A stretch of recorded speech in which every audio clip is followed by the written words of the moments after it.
সে অনেক দিন আগের কথা।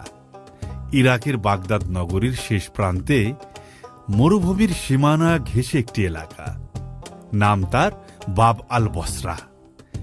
সেখানে বসবাস করতেন আবু আলী নামে এক ব্যবসায়ী। ব্যবসা তার খেজুরের। মরুভূমির মধ্যে বেদুইনদের যে গ্রাম, সেই গ্রাম থেকে তিনি খেজুর আনতেন গাধার পিঠে বোঝাই করে, বিক্রি করতেন বাগদাদের বাজারে।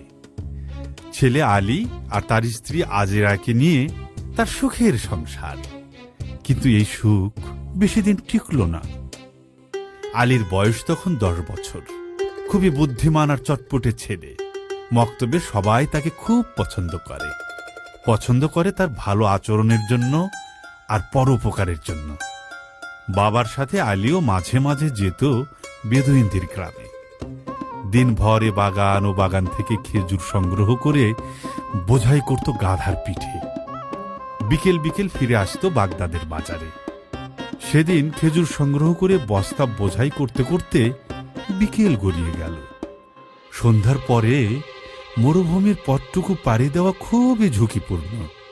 ডাকাতদের কবলে পড়ার সম্ভাবনা থাকে। বাবা আলী, কি করা যায় বলো তো? সবাই তো বিকেল বিকেল শহরের দিকে চলে গিয়েছে, কিন্তু এখানেই বা থাকবো কোথায়? বেদুইনদের গ্রামে রাতের বেলায় থাকা নেই। কি করা যায় বাবা বলো তো? যাবো নাকি যাবো না? আমার মনে হয় চলে গেলেই ভালো হয় আব্বাজান। ঠিক আছে, আল্লাহর উপর ভরসা করে চলো রওনা হই। অবশেষে মাল সামানা নিয়ে শহরের দিকেই পা বাড়ালেন। চাঁদ নেই আকাশে। সন্ধ্যার পর ধূপ করে আধার নেমে এলো মরুভূমিতে। বাবা বললেন, আজ খুব কষ্ট করলে আলী। কালকে বাজার থেকে তোমার পছন্দের চশমাটি কিনে দেবো ইনশাআল্লাহ। কত দিনের আবদার তোমার। সত্যি কিনে দিবেন? আলহামদুলিল্লাহ। সারাদিন বেদুইন পল্লী থেকে আপনার সাথে খেজুর সংগ্রহ করতে আমার খুব ভালো লেগেছে। আমার কোনো কষ্টই হয়নি আব্বাজান। কোনো কষ্ট হয়নি? মাশাআল্লাহ। তাহলে তো তুমি খুব শীঘ্রই ব্যবসার সব কাজ শিখে ফেলতে পারবে। তবে লেখাপড়াটাও কিন্তু চালিয়ে যেতে হবে বৎস। পথ খুব কম, ঘণ্টাখানেক চললেই শহর। কিন্তু যেখানে বাঘের ভয়, সেখানেই সন্ধ্যা হয়। আলীর বাবা লক্ষ্য করলেন একদল ঘোড়সওয়ার টকবক টকবক করে তীব্র বেগে ঘোড়া ছুটিয়ে তাদের দিকে আসছে। আলী আলী আলী, তুমি এক কাজ করো, ওই যে একটা বালির ডিবি দেখা যাচ্ছে না, ওটার পিছনে তুমি লুকিয়ে পড়ো। ঠিক আছে বাবা, যাচ্ছি। কিন্তু তুমি? আলী দূর থেকে দেখল পুরো দৃশ্য। ডাকাত দল তাদের সব মালামাল লুট করল।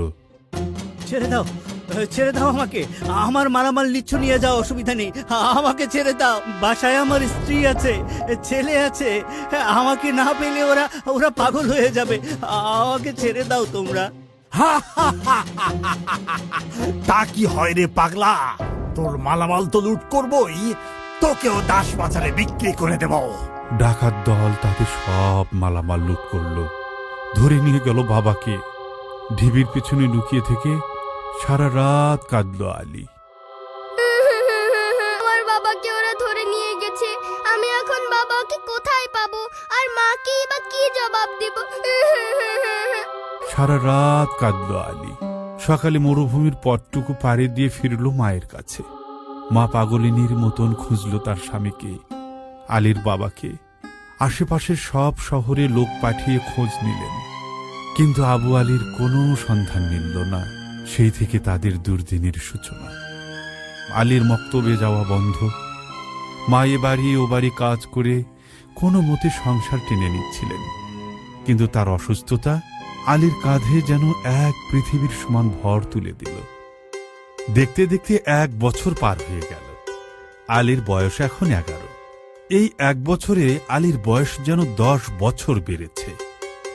স্বামীর শোকে মা শয্যাশায়ী হওয়াতে সংসারের ঘানি এখন তাকেই টানতে হয়।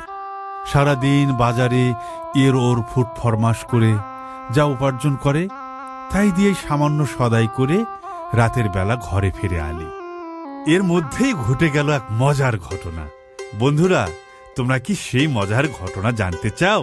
তাহলে তোমাদেরকে পরের পর্বের জন্য অপেক্ষা করতে হবে। আল্লাহ হাফেজ। চশমা জাদুর, চশমা জাদুর, চশমা জাদুর।